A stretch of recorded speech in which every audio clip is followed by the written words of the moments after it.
the people of Sake actually brought me into Sake. Back in 1988, this place was actually in Ginza on the main drag. At first it was kind of soy sauce, it was miso. To the point where it actually changed my life. New Year's Day 1989. Not just sake as a beverage, but all the culture and history. Hello, and welcome to another episode of Sake on Air, the podcast that takes you on a journey of discovery into the world of sake, shochu, and let's not forget our mori as well. And today, we are delighted to welcome Oliver Hilton Johnson. He's a good friend of mine, actually. We've known each other quite a long time. We have. Yeah.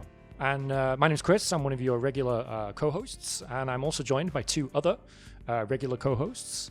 Would you like to introduce yourself, guys? Sure, thanks, Chris. This is Marie. And this is Justin. Well, where should we start?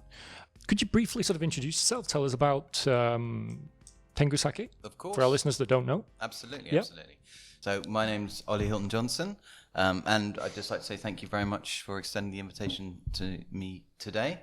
It's a pleasure to be here, pleasure to talk to you all. I am the director, founder of a company called Tengu Sake, which is a UK-based import company. Those of your listeners that are based in perhaps the States or Canada or other countries will either be heartened or dismayed to learn that in the UK you can import, distribute, and retail all under the same banner. So I do all three of those things. There's no need for different bodies to do those. I mean, when I go to places like the States or Canada, which is even more restrictive, it's mind-boggling how complex and difficult and the myriad of legislative hurdles that are in all these different countries. And my heart goes out to the poor people that have to deal with all of that. Because in the UK, it's very, very easy. I'll give a very simple case in point is if I want to bring in a sake just to trial it, I can just bring in a case. Nothing. I just got to put a nice label on it, or back label to say who imports it, and that's it. I don't need to get it checked by anyone. I don't need to run it past. No chemical analysis. No nothing. Just bring in a case, check it out. That was great. Bring in some more.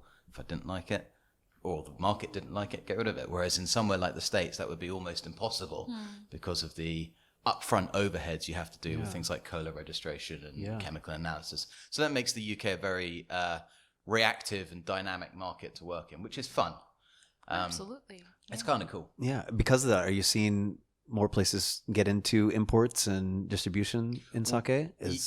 Yes and no. I mean, part of the challenge of starting to import sake is that logistically it's complicated for all the reasons we know. But, in short, cold chain importation and thereafter storage is not only expensive, but also complicated to sort out.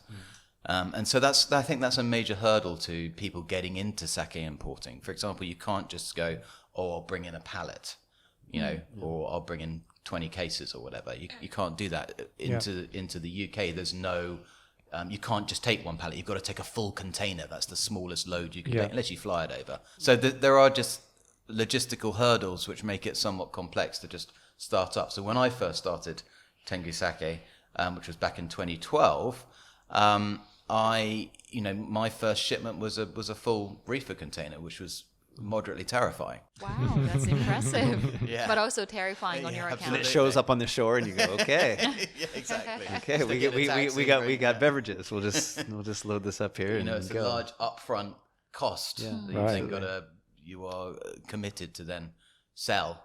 Otherwise, you're in real trouble. So, so that's probably the major reason that lots of companies aren't getting into it. Although there are, for sure, more and more companies. And one of the encouraging things is that non-Japanese related companies. So Chris used to work for Tazaki Foods, That's right. big Japanese wholesale company. Yep. And they import all sorts of different bits and bobs, but a lot of sake. But then there are smaller companies that just do sake perhaps. But they've all got a Japanese slant. Even my company, which, is run by an Englishman, it has a Japanese slant because it only does Japanese booze. Yeah. Whereas now there are wine companies, for example, that are beginning to get into sake and thinking, let's add this to our portfolio. So that's very encouraging. I'm curious what inspired you to load up that first container. Yeah. But before we get into that, just what's your background with Japan, and what kind of brought you to that pivotal moment of? So I had that kind of stereotypical first experience of sake. So I used to live in Hokkaido, and I lived there in 1999, 2000 for a year. It was after school and before university. And the organization I went with, they sent volunteers all around the world to do various things, from, digging holes and building villages all the way through to teaching English or all sorts of bits and bobs. And I decided I thought it'd be great if I went to the Far East, having never been there before. And when I was, making the decisions as to where I might go, I was 17 years old, and I didn't really appreciate the nuance between, let's say, all these different Asian countries that were on the list of where I could go. And so I pretty much eeny, meeny, miny, mowed it and came up with Japan, which was a fantastic accident. But I got sent off to Hokkaido, and that first experience of sake was, piping hot, poor quality sake. And 18 years old, I was relatively experienced with alcohol, but still I wasn't really into spirits. And that first taste to me tasted like a spirit because it was very hot. And so you got a lot of alcohol coming up the nose. Yeah. It wasn't a particularly well-crafted sake. I don't remember what it was, but to my mind, when I was that age, it wasn't particularly well. So it really put me off. And it put me off for years and years. And then when I came back to the UK, someone's dad who was quite into sake said, "Oh, you've been to Japan. You lived in Japan. You must love sake." Hoping to find an ally. And I was like, no, I hate it. And he was like, well, you're an idiot. Try this, try this, try this. And that really kind of blew my mind. It opened me up to the kind of spectrum of sake, just from, I think it was 3 or 4 different ones, and just stuff that was available in London, And that really changed my mind. And from that moment, I was thinking, okay, let's just try and find out a bit more about sake. And so over the next, I guess, kind of 10 years, I decided it'd be a great idea to educate myself about sake. We met at these events, right? That were being held by the British Sake Association. Great place if you want to kind of attend any events in the UK. Absolutely. We met there, and I remember, I think maybe it was the 3rd or the 4th event, or maybe a bit further along than that.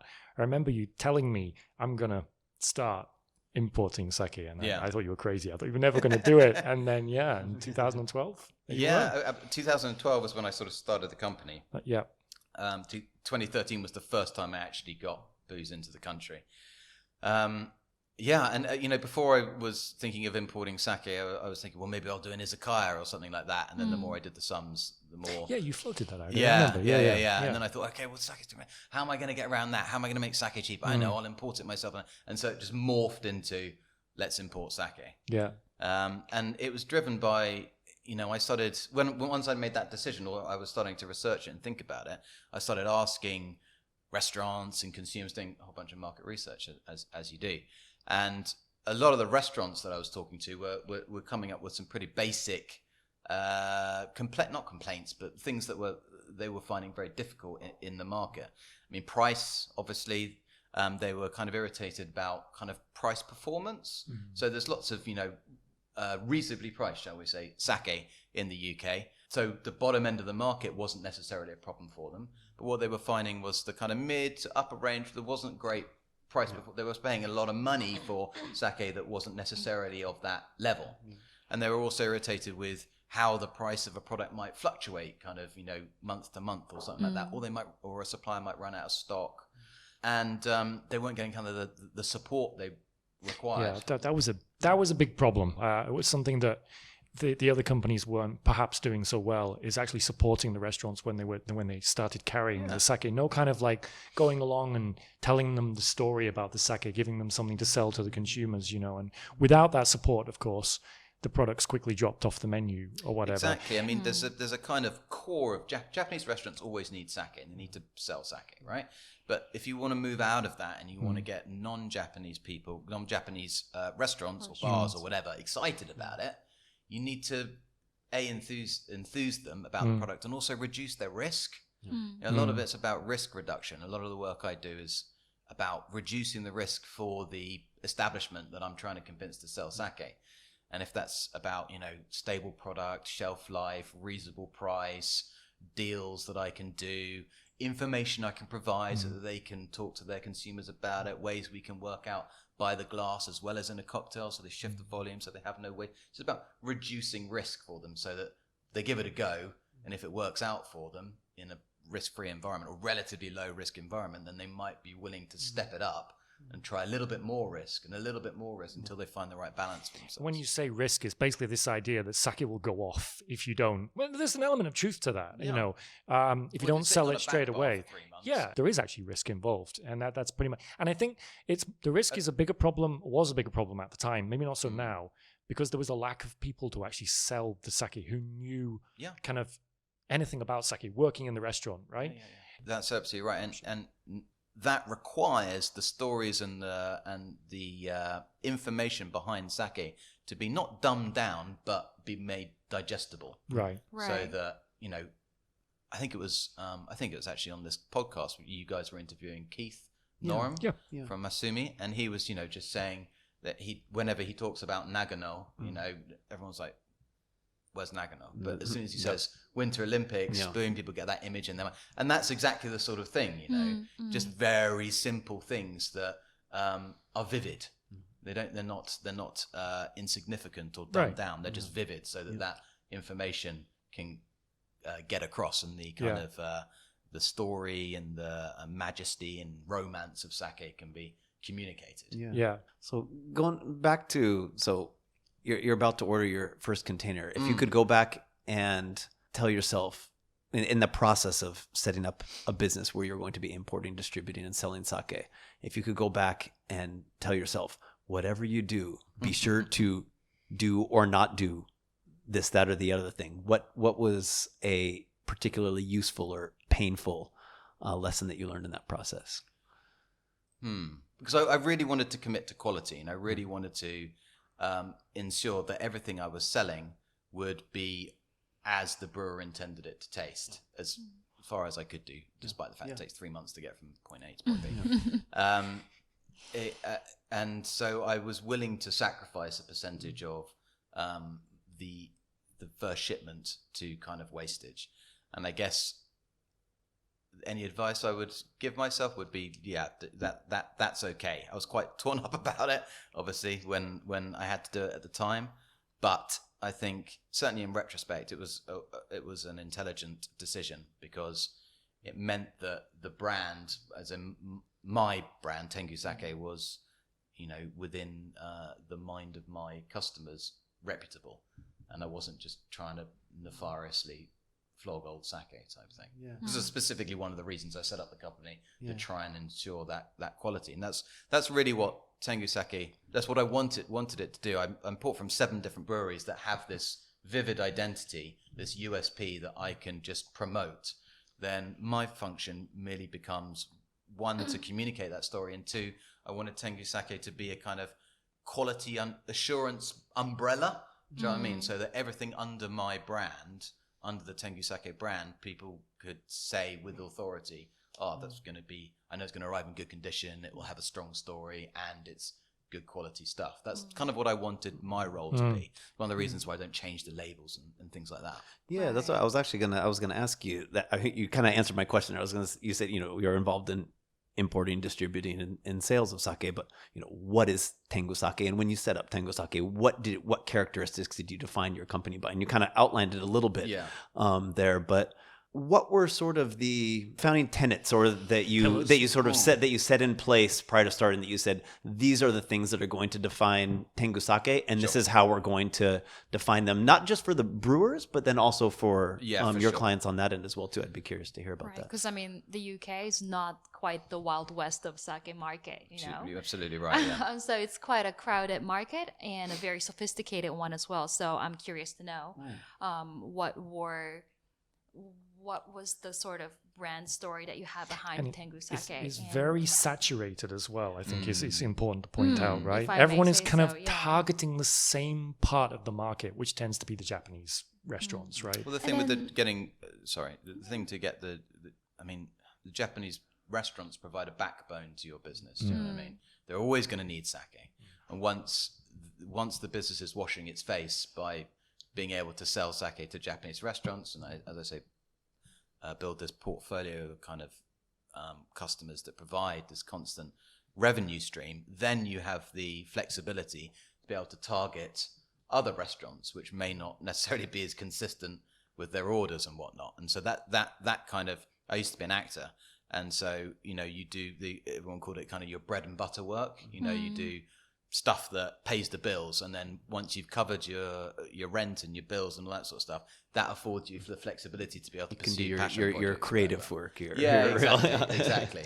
You tolerate being the back end of a donkey in Skegness for a season in order to be able to pursue Hamlet on the West End or whatever. So what I wanted to do was, I had got effectively two customer bases. One is business to business, and one is business to consumer. So business to business, I wanted to tick off all those annoyances that they had. So I make it an absolute golden rule of mine to never run out of stock. Now that's very difficult to manage when it takes 3 months from when you order something for it to arrive. So I fly stuff. If I am in danger of running out of stock, I'll fly it and take the hit on the product, which happens. Especially if a customer says, "Oh, I want to do this product by the glass." You're like, "That's awesome, but you're going to burn through X number of cases, and I've only got Y, so I'll have to fly some over." And that was the weak point of a lot of your competitors, right? Because, and not to put them down, but it's a fact. Because a lot of these competitors were not focusing on sake. They were ordering other things in. Right. They had to wait until they could fill a container with the other products, put sake in there. And having worked for one of those big suppliers, it was a constant frustration. Customers can't understand that. They need a product. Why can't you get it? And there just wasn't the demand to fill a whole container of that sake. You would have those restaurants that could pay the premium to sort of bring them in by air or whatever, but they were very few and far between. So that was the real problem, right? Absolutely right. And that was definitely a kind of a tenet. I would never run out of stock. I also said I wanted to be fair on price, so I tried to price my sakes as competitively and as fairly as possible. Because obviously with the exchange rate, it goes up and down and bounces all around, and a lot of my competitors just price it on that exchange rate. So the price goes up, the price goes down. I just try and even it out. If the exchange rate is more favorable, then I get a better deal, and if it worsens, then they get a better deal. But overall, on average, through the course of a couple of years, it just all works out.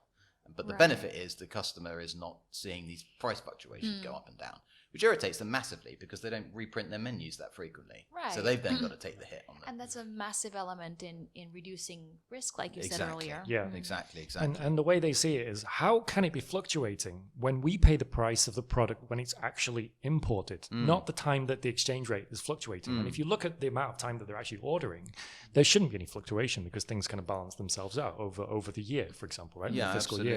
I mean, forecasting business for any F&B outlet is as difficult as it is already, So in order for you to be able to take the guessing game out of the picture and just set a stable and standard price for them, I think just takes a huge headache out of the picture for them. It's not easy, but it's a bold choice.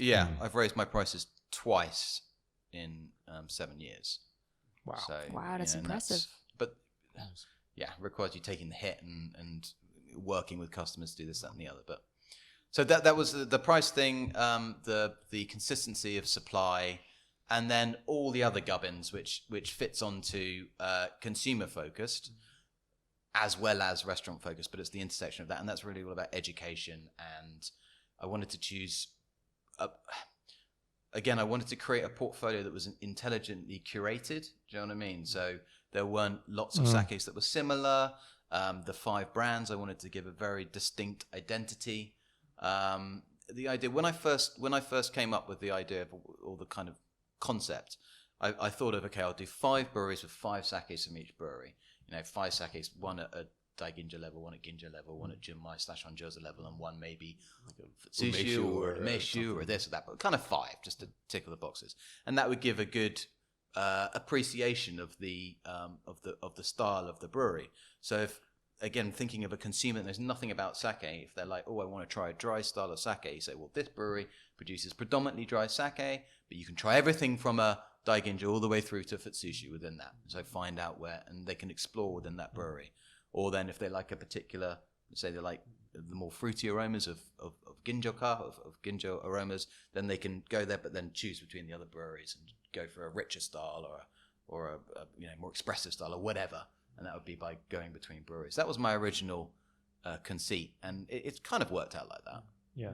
So what was your pitch to the brewers then? You only work with a handful of brewers. Yes. What was that communication like? Where you were talking about the gaps that you saw in the market that you were trying to kind of worm into and satisfy the customers on that end.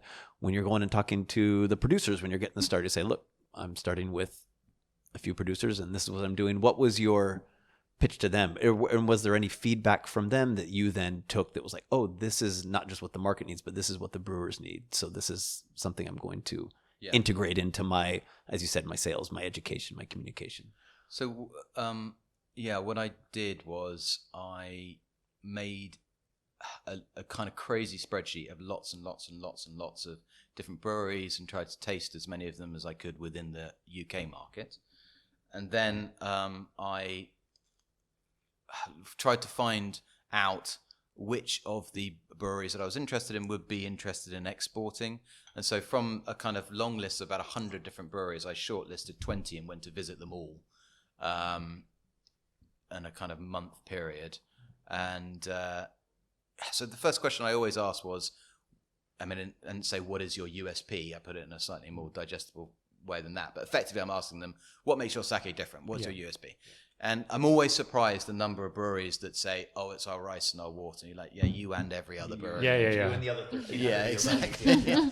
And so I'm always surprised the number of breweries that can't answer that question and don't know what that is. And so it was the breweries that could answer that were instantly like, right, okay, cool. If you guys know what you're all about, then I can communicate that. I can support you. Yeah. And I took kind of the first mock-up I had of back labels, and I took the kind of I have these kind of pictograms that I do to try and help people understand what the sake is going to be like. So I showed them that, and I said, look, this is what I'm trying to do. I'm trying to communicate your sake, but sake in general, to a non-sake familiar market. This is the way I'm going to kind of do it. I don't want to mess around with your brand because I like your brand and I want your brand to be front and center. I'm not going to be slapping Tengu Sake front labels all over your products. That's not what I'm about.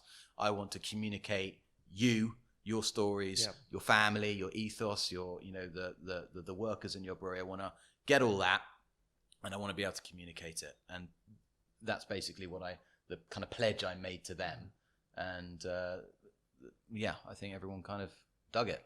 Yeah, and it's worked out. Yeah, it's worked out. Yeah, I'm curious actually about sort of your approach. One, you talked about your sort of symbol system that you established, and I would love to hear more about kind of how you put that together and sort of what inspired. I think before you do, I recommend everyone listening to go onto Oliver's website.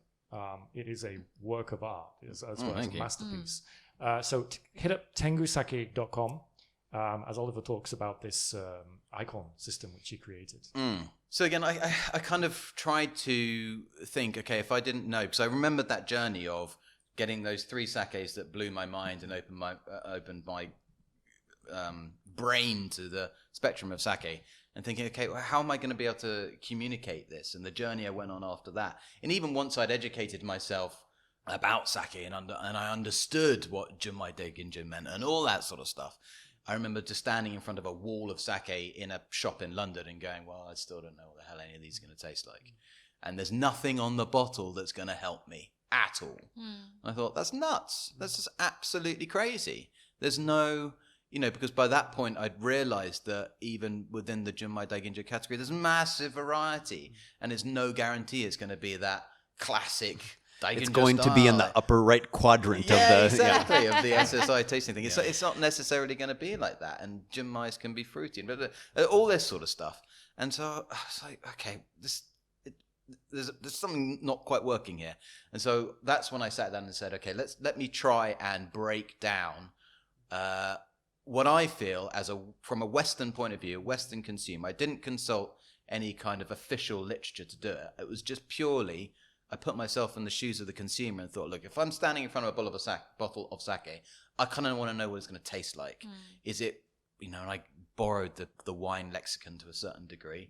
Is it dry or is it sweet? Is it rich or is it light?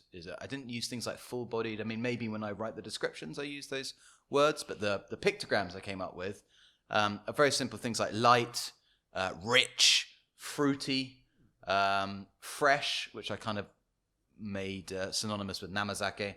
Because again, I don't want to be like Namazake. Someone's like, what the hell's Namazake? Or even unpasteurized sake. Yeah, so like, what does that mean? When I also teach the Kiki Sakeshi, the SSI International Kiki Sakeshi course in the UK. I should qualify that. There's a lovely lady called Satomi, and she has the license. Her company, Enshi Limited, have the license to run that course. She just invites me along to co-present. So it's not my thing. It's her thing. But she very kindly asked me to co-present. But anyway, we do that together. And what we try to teach is, if you're a sommelier in a restaurant and you're saying you want to introduce this particular sake, the number of times I've heard sommelier go, this is a Junmai Daiginjo polished 40% from Niigata Prefecture. No one understands what the hell any of that means. Not a single word did they understand. Unless they've been to Japan, they know where Niigata is. Yeah.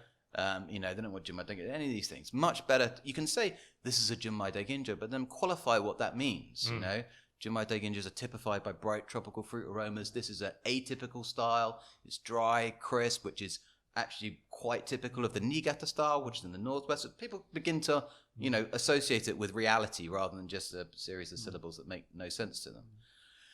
So that's what we try to do when we teach the Kiki Sakeshi course, and that's the same kind of ethos that I try to imbue my sake labels and the pictogram system, so that someone can pick it up and go, okay, it's going to be a fruity light sake. Great. It's going to be a rich dry sake. Great. It's going to be a fresh and I don't know, something else.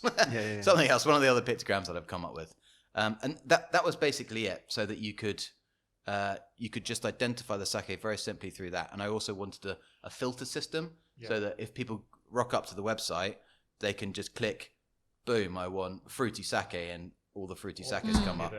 Fulfill that condition. Isn't that your dream come true? Yes. Well, that's what I thought when I first saw his website. And actually, I didn't realize it was Oliver's website when I found it, to be honest with you. I found this website and it's like, wow, this is interesting. Started looking around on it, filtered and got some sake to come up. And then who's made this rather good-looking website? And then, I found out it was yourself. And I mean, company. It was it was a labor of love, but even when I started my company, my knowledge of sake was relatively rudimentary. I mean, as I said, I'd done like John's course and all that sort of stuff, so I knew stuff. But I really wanted to come at it from a kind of layperson point of view, and use or create descriptors that your average person would create. You definitely have to. It's just such a really nicely designed website, and I think I should know the answer to this, so forgive me. But for the benefit of our listeners more than anything, why Tingu Sake? There's a couple of reasons for that. The first reason is there's kind of three reasons. That I have a 2-syllable rule. I never name anything in Japanese more than 2 syllables, because no Westerner can remember any more than 2 syllables. It just doesn't work, in my experience. So I wanted something with 2 syllables. So I went through a whole bunch of different stuff, Ronin, Tengu, Ninja, classic stuff out of the bag. And I was thinking, what could work? And I did market research all around that. Loads of people thought Ronin sounded Irish, which was interesting. And so Tengu was one of the ones. And then, I started to research more into the kind of kaiji mythology around what a Tengu is and all that sort of stuff. And I was like, okay, it's quite cool. And so I imagined it as a kind of mischievous symbol, which would be quite fun for a booze company. So that's kind of the first 2 reasons. And then the third reason, the thing that kind of sealed it for me, was I was skiing in France, and I discovered a Japanese restaurant there, and I was like, oh, cool. Okay. And they were doing skiyaki. Skiyaki is just amazing when you're skiing, right? Fun. Lovely hot pot of deliciousness. So I was like, Sweet cool, and let's savory. go in. Yeah, what's not to like? So I went in there, and it was totally empty, and there was just the owner there, this very old chap, who was sitting at the bar. And so over the course of the evening, I got talking to him, and We had a really great time, but he had quite a sad story. His wife had recently passed away, and he was going to shut up shop and go back to Japan. He had enough, and business hadn't been doing so well, and we got progressively more drunk and progressively more pally, and then by the end of the evening, he had this mask of a Tengu on the wall, about a foot high and about half a foot wide, and he took it off the wall and he gave it to me. Which was really cool, and at the time, and again in retrospect, really lovely, and that kind of sealed it. That was like a sign. I was like, okay, Tengu. I always wondered if you'd maybe seen those cups. I know the ones you mean. Yeah, I hadn't at that the time. Trick cups, and I thought maybe you like the shape like a Tengu, and thought maybe that's where the inspiration came from. But a really nice story. No, that's cool. I'm curious, just real quick, getting back to your sort of your icon system. Has that evolved at all over time? You've had the company going for about 6 years or so now. Has that changed or evolved over time? Did there used to be an asparagus icon and you realized nobody bought asparagus sake or something? I don't know. I'm just curious. Is there? Although there is definitely sake with asparagus qualities. Oh, fully. Yeah, that's why I'm just curious. Is there? But that was the thing I did. That was the danger I didn't want to fall into, because once you start expanding it, you're like, well, I've done one for asparagus. Because maybe I should do one for plums. Now there should be maybe should you do lemon. one for shiitake mushroom? Yeah, or? exactly. And so, but honestly, you do have quite a few icons. I mean, is like it's a beautiful system. But when you first got it is a little bit over. It's like, whoa, I have to gauge what all of these things mean. For sure. So I'm curious if you've sort of curated that or sort of. So the list was longer, and it was, and for its first and only iteration, it was pruned, but I have been tempted to add things as my experience and encounters with sake have grown, and I've thought, okay, well, maybe there should, but I've just kind of resisted, because I think it does the job pretty well. I've been tempted to add one for Nigori, for example, or Cloudy, but I have another filtration system which, categorizes sake by, Jimai Daiginjo, all that sort of stuff. And under that is Nigori. And I'm trying, I do resist adding more filters just because I think it confuses. Presumably you can look at the search data on the website, see what sort of people are looking for. And if there is maybe something that people are looking for that you don't have an icon, to show them where that product is, for sure. then I guess you would need to add an icon. But for sure. What kind of feedback have you been receiving from people about the icon system? People really like it. People really, really like it. Yeah, they find it very intuitive and easy to use. And as I say, it does away with the necessity to understand any of the official vernacular around sake. And interestingly enough, that's being mirrored in Japan now, right? Lots of producers are moving away from the classic Tokuto Meisho system. Absolutely, and hopefully. I think that's something that we can even benefit here in the Japanese market. That's something that I actually spoke about when I helped Imara-san consult with some of the restaurants for a demographic that is not particularly familiar with sake, like younger people here in Japan. So for businesses like izakayas and Japanese bars here that cater to those demographics, it benefits them to actually have their sake presented in a more layperson friendly way, if you will, instead of like you saying, oh, this is a certain percentage of rice milling and the rice is from here and there. Just kind of map it out in a way that it's more intuitive, it's more visual, it's more graphic for people to understand. People know whether they want sweet or dry. That's simple enough. When they have a bit more experience, they know if they want something that's a bit more aromatic and extravagant, or if they want something a bit more tame. Well, that's a really good point. The pictogram system is meant to be for those people that know nothing about sake. But then, like, for example, if you look at my back labels, it has those pictograms at the top and then, kind of poetic waffle about the sake as you go down. But then as you get towards the bottom, you get all those dense metrics. Meaty, you get the Nihon Shido, you get the acidity, you get all of that. And so the hickory is there, if you know where to look for it. So, and that's because I appreciate that people that do know about sake are also going to pick up the bottle and be like, well, what the hell's the rice? Right. What's the yeast? What's the acidity? And they're going to want to know that information. But it's kind of at the bottom in small print, right. rather and than in order for most of the majority of the market, to get to that level, they need to first be able to visually and intuitively understand what your products are. You know? Exactly right. Yeah. Yeah. So- And your naming system is fantastic. Now, I mean the names of the brands of the Ooh. sake. So you don't just take the blimey. original brand from the brewery. Yeah. You kind of create your own name. So two Right. kind of questions. How Yes. on earth do you come up with these names? I hate it. I kind of imagine you with like cards, pieces Yep. of paper with words on it. You just kind of randomly put them together. Yeah. But they're good. I mean, they look like they've been thought through. And the second thing is, how on board are the breweries with this idea? How on board were they at first? Have you had to kind of coax them into this strategy, or were they really kind of, oh yeah, absolutely, just name our sake whatever you like, you know? Because they're quite protective It can here be, in yeah. Japan about branding. So to answer your first question, I have kind of two metaphorical boxes in my head of adjectives and nouns, and I just dip into one and pull out the other and go dancing geisha. Oh god, too cliched, and then pick out another, and that's how I tried to come up with these names. And the reason I do it is because it helps with brand recognition. Each brewery I give a theme, for example, usually based on either their style of sake or their geography or something like that. So, for example, Tsuji Honten that I import, they're based in Okayama. They do a lot of Bodaimoto, and they use almost exclusively Omachi rice. So naturally, the vibe of their sake is quite rustic and kind of earthy and getting towards full-bodied. And so I theme everything around mountains for them, you know, kind of a bit I more thought you were going rugged. to say you themed it around rust. I was gonna. Is it Rocky Mountain, that one? So Rocky Mountain, which is the pasteurized junmai, and Yeah. then Mountain Stream, which is its unpasteurized version.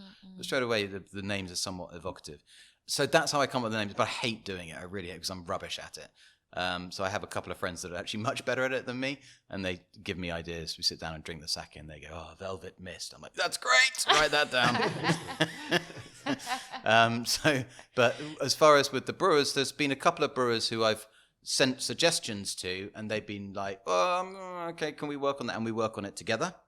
But the majority of them are like, "Yeah, cool, just run it past us. But if we like it, then we'll go for it." And most sake brands, well, maybe a brand itself has a translation, That's right. right? Yeah. But most individual sakes don't. Then they're just probably called brand name That's junmai true. or something like That's that. So they true. don't have an individual brand for each sake, and so I'm usually just completely conjuring the name out of nowhere. Right.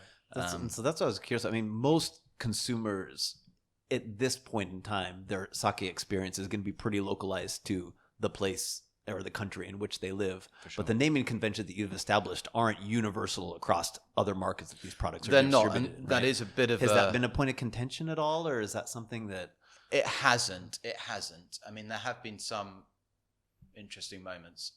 It's in the internet era when you start to go, what is this sake? And it's the same thing pops up under a different name. I mean, now that information is available to people. I'm just curious. No, if that's you're ever- absolutely right, and that is possibly, maybe even probably, a weakness on my part, in so much as there is a sake in the States which doesn't have the same name as a sake I flog in the UK, but they are separate markets, so it doesn't bother me so much. At some point, maybe we'll homogenize it, but for now it's okay.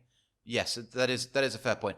But most of the time it's worked out okay. And what I always say to restaurants, the other thing that bugged me is, from a consumer's point of view, they go into a restaurant or a bar or whatever, and they order a sake. They're like, "Oh God, that was delicious." They come back and they can't remember which bleeding sake they had. It's impossible. They're not going to remember, a 20-syllable... Happens to the best of us. Yeah. And so if they remember, Yeah. I don't know, Rocky Mountain or whatever, that's just a nice hook that you get the repeat custom. Yeah. The consumer's happy, the brewery's happy, I'm happy, the restaurant, everyone's happy. Yeah. And that's why predominantly I did that. But there are plenty of restaurants that don't use those names at all. And they just, if they're a high-end Japanese restaurant perhaps and they want to keep it super traditional, they just use the Japanese name. So it's optional. Yeah. And there are some places in London that just... Oh, they'll put your product on their menu under the Japanese name if they've established that as their naming convention. So for they their won't stuff. use Okay. Rocky Mountain, for example. Okay. Right. And there are Oh, some interesting. places that do all the Japanese stuff and put Rocky Mountain as well, and there's some places that just use Rocky Mountain. Okay. Oh. It depends on I always say when you're developing a concept or a sake list or a sake solution for a particular venue, there's three, I'm sure there are more, but there's three things I always think of. There's traditionalism, right? So if you are a super high-end 3-star Michelin Japanese restaurant doing Edomae sushi, you probably want super traditional sake service. Right. Then there's the best vessel for the glass. If you're a wine bar and you're all about, serving wine in the perfect vessel to get the most aroma, you probably want to do the same thing for your sake. So lovely, nice, ballooned, wide-necked glasses for daiginjo to get the most aroma and all that sort of stuff. And then there's drama. If you're a teppanyaki place and you're throwing shrimps all over the place, maybe you want your sake to come out with some sparklers. And somewhere in the middle is the right solution for an individual restaurant. A bit of drama, bit of traditionalism, something like that. And so, as a consequence, those names can be used or not used as the place sees fit. Yeah. I would be curious. I'm just thinking about this right now, but it would be interesting to know if I doubt this data exists, but different restaurants, sort of the average sales of sake that has very clearly defined English names mixed in with a whole bunch of other non-English or Japanese names, and sort of what those sales trends look like. That would be very interesting research, actually. It certainly helps the floor staff a whole heck of a lot. Oh, yeah. Sure. Just to find the bottle in the fridge. Right? Yeah, absolutely. Yes, to find the bottle in the fridge. That's a good point. I mean, especially when they look alike, right? By one brand, you get all the bottle and kind of just the label is a teeny bit different. Yeah, right? yeah. It's a real nightmare, isn't it? In the middle of service or whatever. I think it's quite easy for the Japanese, the Chinese to forget how completely impossible it is to read kanji unless you read kanji. Yeah. There's not even a hint of something you can borrow. It's just nothing to latch on. Yeah. Well, there are characters on there that your average Japanese person can't read on some of these. Yeah, sites. that's true. I often get asked by Japanese, how do you read that? Whatever. And when I say, it's amazing once I know how to read it. It's my little party piece. But speaking of drama, you do a bit of judging, a spot of judging as well. Yeah, not a huge amount, but for IWC, the International Wine Challenge, which is the largest sake competition outside of Japan. When it's in Japan, it's slightly paradoxical, because sometimes it judges in Japan, and then it doesn't become the largest outside Japan, but it's the largest non-Japanese competition. There's around about 800 entries a year, and I'm a senior judge for that, and that takes place annually. And it's great. It's a great learning opportunity for me as well, because there are some really amazing people that come over from all over the world that know a lot about sake. Some of the people that sit around this very table, and not right now and talk. So John, for example, John Courtner, he's a panel chair there, which is the kind of it's not the most senior level. He's actually more senior than that. He's a co-chair, so he's the most senior level, and many other Japanese sensei, so people from the National Research Brewery or from the Kobo Kyoko, the yeast association, or people that are very technical, that can come over and judge and be very very generous, very, very generous with their knowledge. One of the fascinating things about judging side by side with Japanese is Japanese judges tend to start with 100 points and then knock points off, right? You go down towards zero, right, and don't use fluffy language. Whereas Western judges start at zero and want to give points. That's right. The Japanese system is all about finding fault. Yes. And if you can't find any fault, that puts the sake in the position that you would give it medals, and then it's kind of how clean is it at that point. But with obviously the wine judging method, isn't it, to add points on top to find something positive. And that's one of the unique things about, I think, the IWC is, there can be some not contentious, but there can be some interesting points of conflict between those two paradigms, but it produces a really interesting competition. It produces judging that takes both schools of thought into account, and that's, I think, one of its strong points. And you're judging sake which is actually being sold on the market, right? It's actually yes. Find on the shelves. It can't be specially made just for the competition. The big difference from the competitions that are run here in Japan, traditionally anyway. Yeah.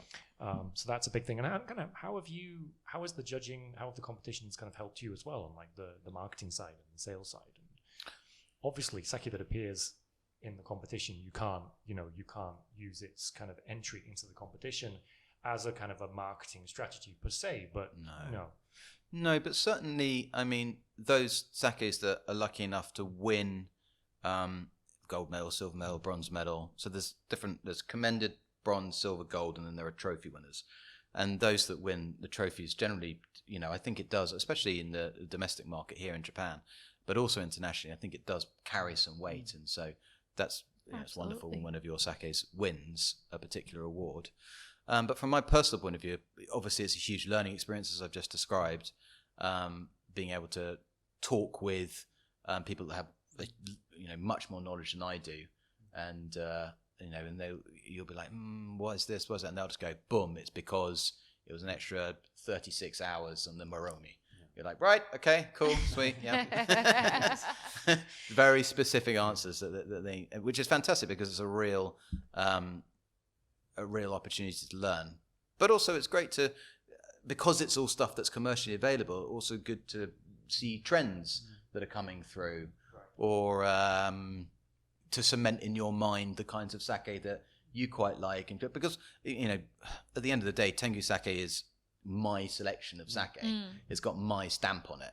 I don't, obviously I've got a commercial hat on, and I'm thinking what will work within this market. But if I don't like it, I don't sell it. And it's hard to sell something you don't like. Yeah, absolutely right. Yeah. Has the things that you have found to be that the market has responded very well to over the years, has that evolved at all over time? And I'm curious sort of what sorts of things are getting people excited nowadays. Yeah, so the London market, I would suggest, is there's a kind of core of people which are quite knowledgeable about sake and they're excited about sake. But the larger market is still pretty ignorant about sake. They don't know anything about it really, and they have all the common misconceptions that we know and love. Yeah. Yes, exactly. Don't put down the hot sake, brother. No, I'm not. I love the drinking hot sake. only hot. Fighting words, my Yeah. friend. Yeah. It's the season for it, right? Yeah. And that core has matured, certainly, and expanded, so there are more people within it. Yeah. So when I started Tengu Sake, I felt personally, and from my kind of market research, there's quite a lot of kind of Niigata style sake, sort of Tante Karachi kind of style sake. And I wanted to bring other stuff in. And so I started responding to that, and that's why I kind of defined my portfolio the way I did. Then I added on other breweries to kind of fill gaps that I didn't have within my initial portfolio. And I still, there's still gaps, obviously. I don't have a huge selection. And I've just last year, one of the breweries I worked with, again, Tsuji Honten in Okayama, the Gozenshu brand, they released a new lineup of sake called The Silence. They did it actually 2 years ago, but I only imported it last year. And is that the one that's like named after like guitar pedals? Exactly right. Okay. Yeah. Soichiro-san, the CEO, he is an avid guitar player, and he used to be in a rock band. And there is actually a much more philosophical and deep reason why it's called The Silence. It's all to do with negative space and ma and all this sort of stuff, which is very interesting. But he makes it digestible by calling it after these pedals. Those particular products, I don't think would have worked in the market 5 years ago, 6 years ago, because they're very geeky. They're effectively the same Moromi. They're just either pasteurized or not pasteurized, or it's a different third of the pressing, or it's sake. Small factor. Yeah, it's tiny little difference. In the end game, it's relatively large, but it's one. And communicating that is, you've got to understand what the hell Nakadori Orizake Namazake means. You've got to understand that. And 5 years ago, I just don't think people would have been able to deal with that. Yeah. But now I feel that core is either their level has matured, or the number of people within that core has expanded sufficiently to be able to tolerate that kind of level of geekery, which is exciting. If you know about wine, then you have fractions in wine as well. Absolutely. So you can just kind of relate to refer to that, although it's not 100% the same thing. Yeah. Basically, the Nakadori is referring to the middle fraction, for example. Exactly. Yeah. There are lots of comparisons you can make between sake and wine. There's lots of things you can borrow from the wine vernacular and put into sake, and which is very helpful and useful. But I resist shoehorning sake into wine because it's not wine. No. And I think sometimes that goes too far. They often say, as a rule of thumb, 20% of the work is done when you take delivery of your rice, and 80% is in the making. Whereas it's the kind of reverse with sake, with wine. 80% is in the grapes and the growing, and 20% in the production, as a kind of rule of thumb. Yeah. But again, that suggests to me, a lot of the time, breweries fall into the trap, or retailers fall into the trap of talking about the rice and the yeast and all that sort of stuff. And of course, those things are important, but the weight is on the people and their ethos and their how it's made. And how it's made. And it's a shame to lose all those stories when so much of it is about that and about just the philosophy of the Toji, or about, what he passes on, or what he was taught or she was taught. And I think that's such a rich story. And so, and wine is everyone talks about how, minimum intervention with wine. The sake is the opposite. It's maximum intervention. Yeah. You've got to poke it the whole time to make sure it doesn't die. So I think before actually working in a brewery, I had this romanticized idea of somehow brewing sake was like being one with nature. Right. And in many ways that is true, but when you look at little snippets of production, sometimes it does feel like you're just doing everything in your power as humanly possible to fight nature. Like the moromi wants to go up, and you're like, no, please come down. You're adding ice and coolants and whatnot, just so that it can run the course of how you design it to be. And I just thought, now looking back on my brewery days, and I laugh, and I think it's a bit ironic how, in my attempt to try to be one with nature, I was just trying everything to kind of go against it. But I think that's also the fun of really getting in the behind the scenes of brewing.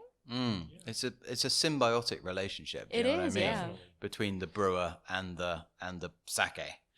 Yeah. And so it is natural in that sense. They're both benefiting one another, and it's a relationship.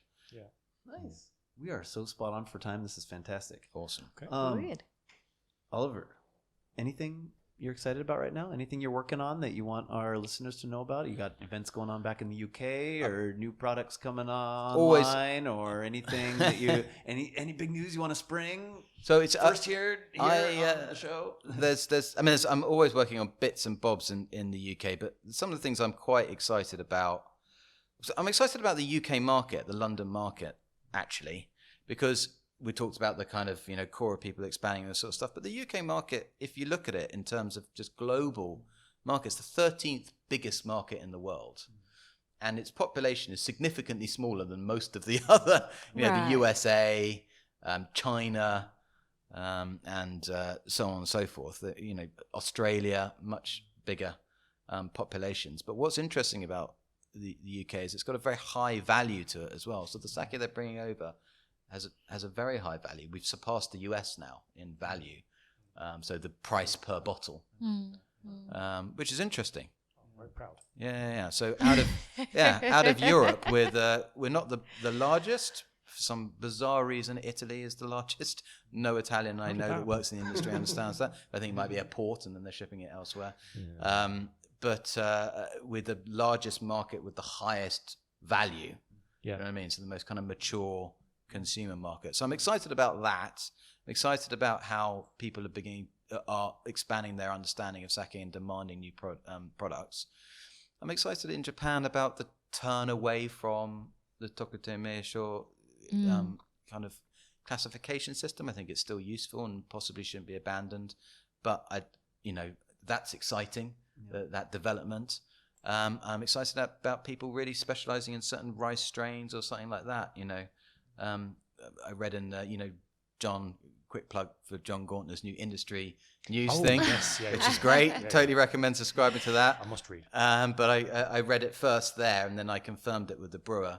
Again, Gozenshu, they're going to be doing, if they can get the rice, but they're going to be, they're specializing in omachi, and they're going for the highest classification of sake rice, which is almost exclusively Yamada Nishiki, and almost never omachi because it's really difficult to get that classification. But they're trying to encourage rice growers to get that classification, to produce rice of quality enough to get that classification, and then make sake from it. Which is a really exciting thing, focusing on a particular rice strain. So I think that's exciting. Nice. Well, Oliver, where can people find you if they want to follow you and keep up on your travels while you're here and what Tengu Sake is doing? So immediately, social media channels is all very simple. It's all Tengu Sake, one word, TenguSake. So at Tengu Sake on both Instagram and Twitter, and then just /Tengu Sake at Facebook. And I also have a blog on my website, which isn't as regular as things like Instagram, but it has my ramblings and musings on there, so you can check that out as well. Awesome. Excellent. Well, I just like to say what a personal pleasure it's been to be able to interview Oliver and learn a bit more. Actually, I learned some things I didn't know. So thank you so much for inviting me. It's been lovely to be here and waffle on and drink sake. Yeah. The journey continues. Absolutely. It Indeed always does. Indeed it does. Oliver, again, thank you so much for coming out here. Thank you. Appreciate it. Guys. Thank you very much, everyone, for listening to this interview with Oliver Hilton Johnson of Tengu Sake, and we will be returning soon with another podcast. Thank you very much. Yeah, and follow us. You can follow us at Sake on Air on whatever it is you follow things and people and all different kinds of entities on. If you have any questions at sakeonair.com. And if you would like to leave us a review, please do. It helps us more than you can imagine.